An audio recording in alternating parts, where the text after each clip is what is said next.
Hi, welcome back. This is the sewing part of the last video I uploaded. For this, I'm making use of a yard of lace and 3 yards of Ankara fabric. Now to draft the skirt part, I folded my fabric front and the back piece together. The back is over by an inch, that's for the zipper allowance. For the waistline, I measured the waist measurement divided by 4 plus 1 inch for the dart allowance and 1.5 inches for the sewing allowance. Then from the waistline I came down to 9.5 inches for the hip line. Then I also measured down to the knee length. The total length of the fabric is around 22.5 inches. That is going to be the length of the skirt because I'm going to be folding up an inch later. Now I wrote the lines across, and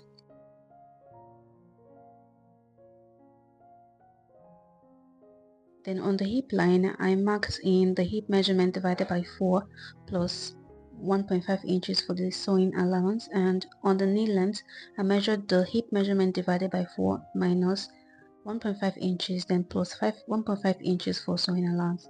I did this on the hemline and I connected the lines like so.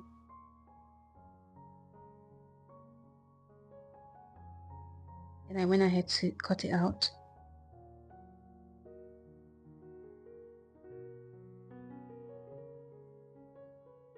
Then I marked the darts to be 4 inches, then the length is going to be 6 inches for the back and the front together. Then on the waistline of the back I went in by half inch to avoid zipper bulge later, because I also did this on the pattern of the upper bodice.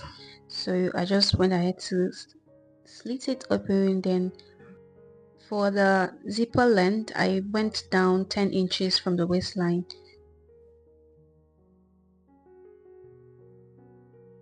Then for the slit opening I'm using 19 inches. So I'm going to go ahead and notch all of these points so that it will be easier to work with. As I notched the hip line, the knee line, and the darts. For the side flap detail, I was going to make it fuller, but I was working with a limited yardage of fabric, so I just worked with what I had left. I basically folded it in a bias form and just cut it out with the remaining fabric I had. So you can go ahead and make yours fuller. Just pay attention to how I cut it out. I just measured the skirt length to make sure that the flay is going to be a bit longer than the skirt, like half inch or an inch longer. Just look at how I did it. One side is unfold, and I'm going to go ahead and cut out 2 pieces of this. Next, I went ahead to cut out lining pieces for all of the patterns, and I made the lining 2 inches shorter than the actual fabric. This is going to be shorten the fabric by 1 inch when I'm done sewing. So I went ahead to notch the dart lines on the both lining and Ankara fabric. Then I also went ahead to cut out lining pieces and interfacing pieces for the upper bodies. And then I also added sewing allowances to the pattern while cutting it out. Half inch for the inside and the side 1.5 inches. I also cut out the yoke details. So I'm done interfacing them properly. For the bust side I interfaced it like 3 times, then also used a wording on it so that it can come out very firmly. So the next thing is I'm going to go ahead and place them together like so and join them together. As you can see, the front piece is slitted open, it's cut separately, it's not joined in the middle. This is because of the yoke, because the yoke is very deep, so it's going to be easier to sew it like that. Now I'm done joining the front piece together. Look at how I joined it. It has an opening in the front, you see. This makes it easier to sew a deep yoke.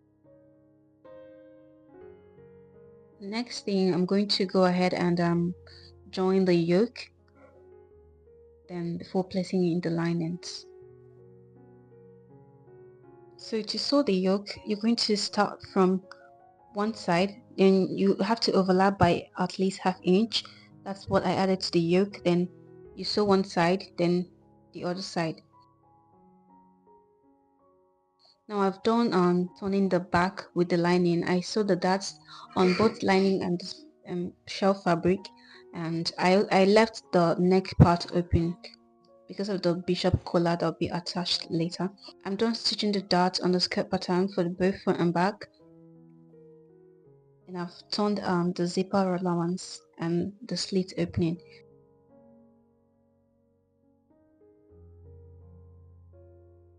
Now I'm done joining the yoke to the shell fabric. I'm going to go ahead and iron it out and show you what it looks like.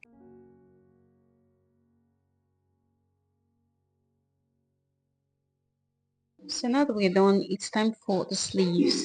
For the sleeve, I folded my fabric 4 times. This is like I folded 2. I'm going to cut 2 pieces at once. I'm just rolling a line to serve as the starting line. I'm going to go down to my length, which is 24.5 inches, and I marked it. This is where I will take my measurements from. Then I wrote a line. Now I have my length.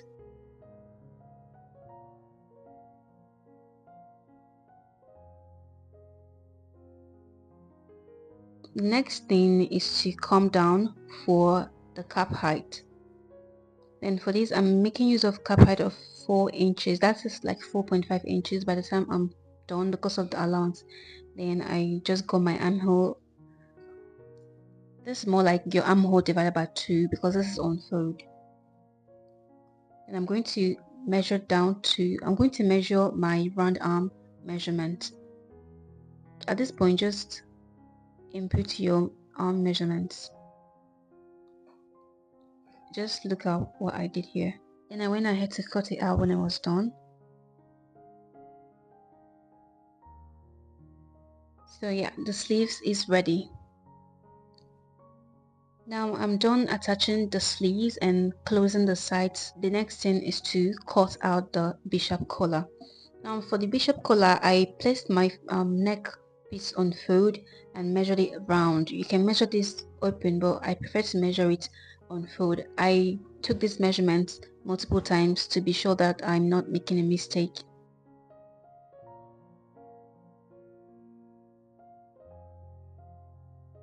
So now I'm bringing in a fresh pattern paper and I just folded it in a bias form.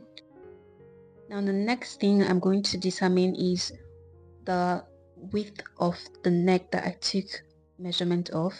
Then the width was around 9 inches, but I make sure I have at least 10 inches. I'm going to take that as a reference to get my measurement. Just pay attention to what I did here. I'm just trying to get a curve to work with. This you can go down with any inches that you want. Later you're going to input your accurate neck measurements.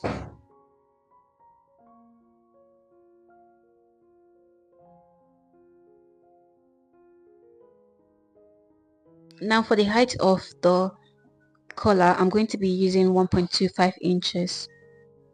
When I had to mark this all around, this is still going on the bias direction, so do pay attention please. This is more like you're just cutting out your flay.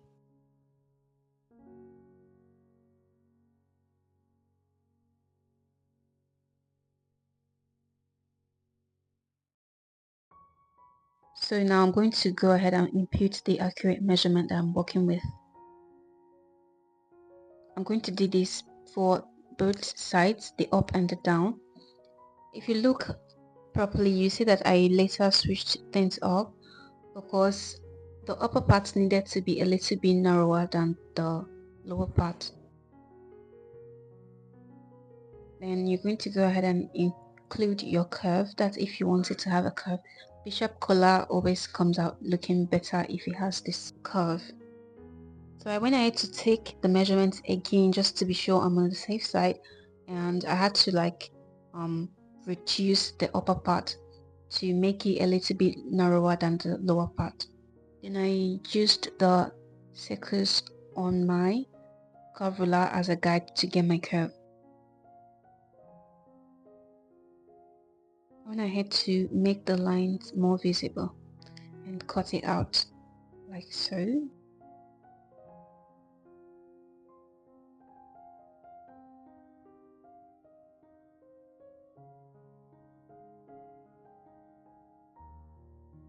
I was done cutting it out, and the next thing is to cut it out on the fabric. So here I'll cut it out on the Ankara fabric and also on the lace fabric. Then I also went ahead to cut out interfacings. So the lace is going to be placed on top of the Ankara fabric. So now I'm done sewing it, and I folded one edge up by at least half an inch and sewed it out. Now I flipped it over like so. So just pay attention.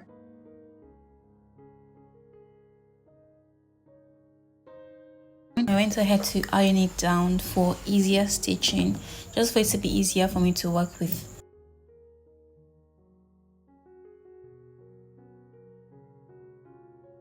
So now to attach it, I'm going to get the middle of the neck and indicate it. Then I'm going to also slash the collar into two, because if you look at the inspo, the collar was split in the middle. So to attach it, I just sew one side, the edge that is not folded, then later you cover up with the side that was folded. And this is how it looked after I was done stitching it down. Yeah, and this is literally everything for this design, and thank you for watching. Thank you for watching. This voiceover was done when I wasn't in the mood. I've been having odd luck for the longest time. See you in my next video. Bye.